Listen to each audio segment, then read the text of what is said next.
Assalamualaikum warahmatullahi wabarakatuh. Saya Indah Fira Mutiarasari, NIM 18 19 10 50 10 15 pada mata kuliah evaluasi sumber daya lahan. Untuk memenuhi tugas ujian akhir semester di mata kuliah evaluasi sumber daya lahan. Di sini saya akan memaparkan manajemen resiko konstruksi pembangunan waduk Baju Mati di Kabupaten Situbondo, Jawa Timur. Yang pertama yaitu identifikasi kawasan. Waduk Baju Mati merupakan waduk yang terletak di perbatasan wilayah Kabupaten Banyuwangi dengan Kabupaten Situbondo, Provinsi Jawa Timur, Indonesia. Letak Waduk Baju Mati yaitu di antara Gunung Baluran dengan Pegunungan Ijen dibentuk dengan membendung Sungai Baju Mati sebagai sumber air utamanya. Waduk dengan luasan genangan 91,93 hektar ini mampu menampung air dengan kapasitas maksimal 10 meter kubik. Waduk Baju Mati juga mencangkup wilayah Desa Watu Kebo, Kecamatan Wongsorejo di Kabupaten Banyuwangi, dan Desa Wonorejo, Kecamatan Banyu Putih di Kabupaten Situbondo. Waduk ini juga dekat dengan Jalan Nasional Rute 1 ruas Kabupaten Banyuwangi dan dengan Kabupaten Situbondo. Waduk ini dibangun untuk mengatasi masalah irigasi yang terdapat pada wilayah Baju Mati. Pembangunan Waduk Baju Mati melalui tahap studi yang panjang. Yang pertama yaitu mulai dari survei lokasi dilakukan pada tahun 1980 dan studi kelayakan di tahun 1984. Selanjutnya dilakukan analisis mengenai dampak lingkungan atau AMDAL dan dampak sosial ekonomi di tahun 2004. Setelah itu dilakukan proses pembebasan lahan secara bertahap hingga tahun 2006. Setelah pembebasan lahan tuntas, proses pengerjaan awal dilakukan juga di tahun 2006, yaitu pembangunan terowongan pengelak aliran air dan rehabilitasi saluran primer sepanjang 4 km. Pembangunan tahap 2 dilakukan mulai bulan November 2008 melalui pengerjaan galian dan fondasi. Pada tahun 2010, proses pembangunan sempat terhenti dikarenakan adanya revisi desain fondasi lantaran fondasi yang telah dibangun mengalami masalah yaitu perembesan. Selanjutnya, pembangunan fondasi dilanjutkan di tahun 2011. Hingga akhirnya pembangunan waduk tuntas di tahun 2015. Pada tanggal 1 Desember 2015, kegiatan pengisian awal waduk Baju Mati ditandai dengan penutupan pintu terowongan pengelak aliran air. Dengan dibangunnya waduk ini diharapkan dapat mengairi lahan di daerah irigasi Baju Mati secara stabil selama setahun agar nantinya dapat meningkatkan hasil produksi pertanian dan dapat meningkatkan pendapatan petani setempat.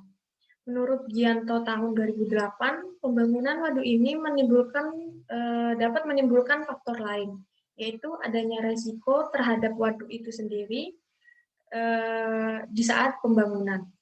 Resiko-resiko itu antara lain adanya eksploitasi terhadap daerah yang telah dibangunnya waduk. Selain itu juga faktor proses konstruksi pembangunan waduk yang sangat kompleks sehingga sangat memerlukan pengawasan yang sangat cermat agar dapat tidak menimbulkan resiko-resiko yang berdampak kurang baik pada saat konstruksi dan setelah konstruksi. Adanya kelalaian dalam pengolahan proyek saat konstruksi akan menimbulkan akibat yang sangat fatal. Selanjutnya yaitu rumusan masalah. Pada rumusan masalah yaitu pembangunan merupakan suatu kegiatan mengadakan sebuah objek atau bangunan pada suatu daerah yang memiliki suatu fungsi untuk kedepannya. Dengan dibangunnya waduk ini diharapkan dapat mengairi lahan di daerah irigasi Baju Mati secara stabil selama setahun agar nantinya dapat meningkatkan hasil produksi pertanian dan dapat meningkatkan pendapatan petani setempat. Maka dari itu, apa saja faktor atau dampak yang dapat mempengaruhi dan bagaimana analisis serta alternatif penanganannya supaya tidak banyak kerugian yang terjadi. Selanjutnya yaitu ada manajemen resiko yang terkait dengan sumber daya lahan, di mana pembangunan merupakan suatu kegiatan mengadakan sebuah objek atau bangunan pada suatu daerah yang memiliki suatu fungsi untuk kedepannya. Pembangunan menjelaskan proses dan usaha untuk meningkatkan kehidupan ekonomi, politik, budaya, infrastruktur masyarakat, dan lain sebagainya. Pembangunan dapat menimbulkan dampak positif dan dampak negatif. Dampak positif yang ditimbulkan yaitu semakin membaiknya kondisi yang sudah ada, sedangkan dampak buruknya kondisi yang telah ada sebelumnya yaitu untuk ekonomi, sosial, budaya, infrastruktur, bahkan dapat merusak sumber daya alam dan lingkungan sekitarnya. Salah satu pembangunan yang dapat mengatasi masalah lingkungan yaitu pembangunan suatu waduk. Besar kecil positif negatifnya yang berdampak yang dapat ditimbulkan dari pembangunan sebuah waduk tergantung dari proses pembangunan dan seberapa jauh proyek tersebut dapat mencapai target yang telah ditentukan.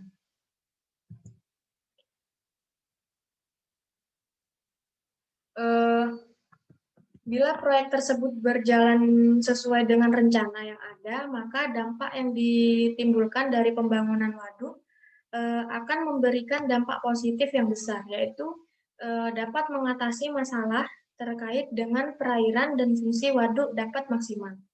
Sedangkan proyek tersebut jika tidak berjalan sesuai dengan rencana atau target yang telah ditetapkan atau pembangunan waduk tersebut terbengkalai, maka dapat berdampak negatif. Yang ditimbulkan juga besar diantaranya lahan yang digunakan hanya menjadi lahan kosong yang tidak berfungsi, menambah resiko bencana dan dapat menambah resiko bencana banjir. Jadi pembangunan waduk Banyumati membawa dampak positif bagi lingkungan. Selain itu juga mengatasi masalah hidrologi untuk penggunaan lahannya, kondisi jalan, mata pencaharian, dan juga jadi destinasi wisata. Berikut merupakan hasil identifikasi faktor resiko konstruksi waduk Banyumati. Terdapat 12 resiko yang terhadap kemungkinan dan dampak yang muncul. Berikut merupakan 12 kemungkinan resiko yang akan terjadi, yaitu yang pertama, kurangnya peralatan, kedua, kerusakan material, ketiga, perubahan harga material, keempat, kerusakan alat kerja, kelima, metode konstruksi yang baru salah diterapkan, keenam, penyusunan rangkaian proyek kurang baik, 7, perubahan desain, kedelapan, kesalahan estimasi biaya, kesembilan, kurangnya jumlah tenaga kerja, 10, terjadinya miskomunikasi sesama pekerja, 11, terhambatnya sumber dana dari pemerintah, dan yang terakhir yaitu kurangnya koordinasi. Pembahasan yang selanjutnya yaitu analisa manajemen resiko. Cara untuk menentukan apakah resiko tersebut masuk ke dalam resiko tinggi, sedang, atau rendah, yaitu dengan mengurutkan nilai dari rata-rata probabilitas dari yang paling tinggi ke yang paling rendah.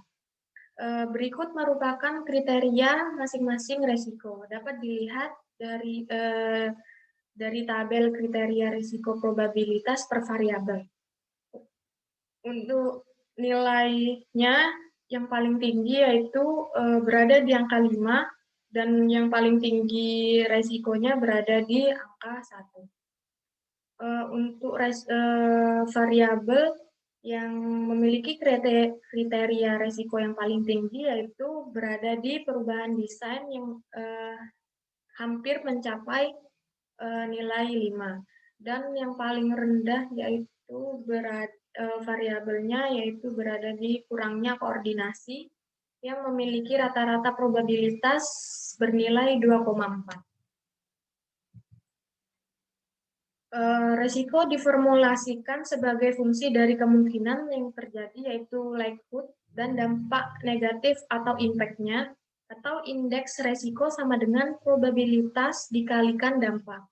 Resiko yang potensial adalah resiko yang perlu diperhatikan dikarenakan memiliki probabilitas yang terjadi itu tinggi dan memiliki konsekuensi negatif yang sangat besar. Dapat dilihat pada tabel kriteria risiko dampak per variabel. Sama untuk kriteria risikonya yang paling tinggi itu berada di angka 5 dan yang paling rendah di angka 1. Dapat dilihat pada tabel tersebut untuk variabel yang kriteria risikonya tinggi, yaitu berada di variabel kesalahan estimasi biaya. Untuk rata-rata dampaknya bernilai 4,1. Untuk yang paling rendah, variabelnya miskomunikasi sesama pekerja, yaitu rata-rata dampaknya bernilai 2,8. Dari hasil analisis tingkat penilaian resiko, yaitu dari hasil perkalian antara nilai kemungkinan dengan nilai dampak diperoleh 3 resiko, yaitu sebesar 22% dari total resiko memiliki nilai 16. 2 resiko sebesar 14% dari total resiko memiliki nilai 12.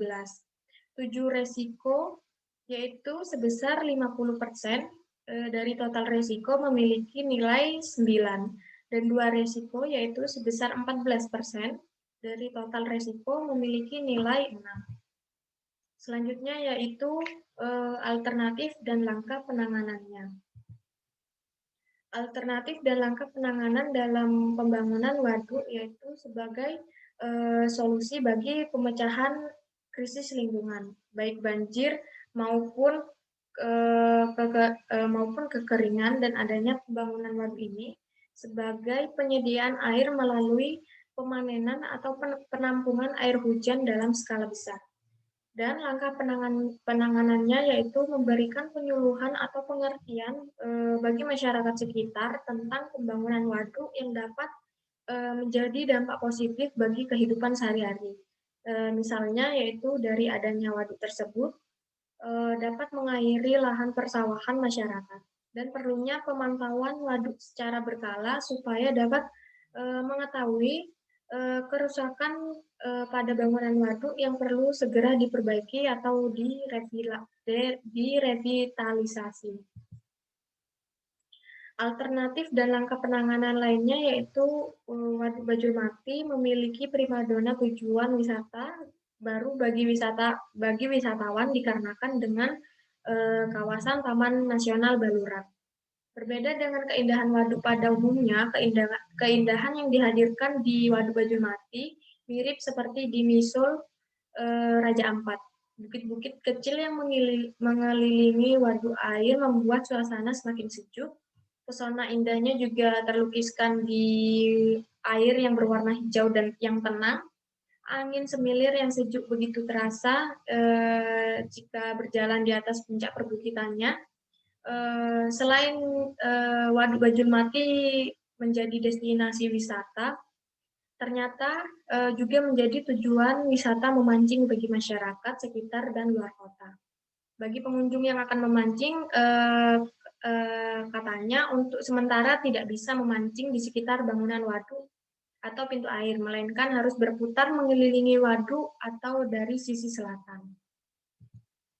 Pemaparan saya bersumber dari Ani Ratnaningsi dan Dwi Gesang Ageng Pangapuri yang dengan judul Analisis Resiko Manajemen Konstruksi Pembangunan Waduk Bajulmati. Berikut merupakan video dari lokasi Waduk Bajulmati. Dapat dilihat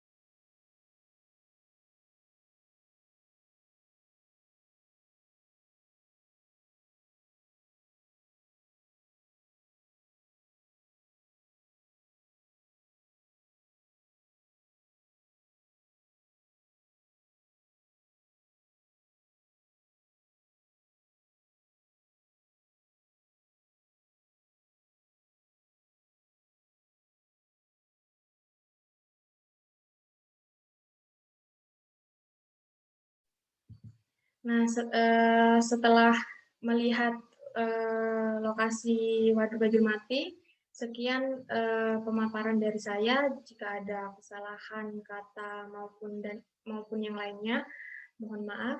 Sekian, terima kasih. Wassalamualaikum warahmatullahi wabarakatuh.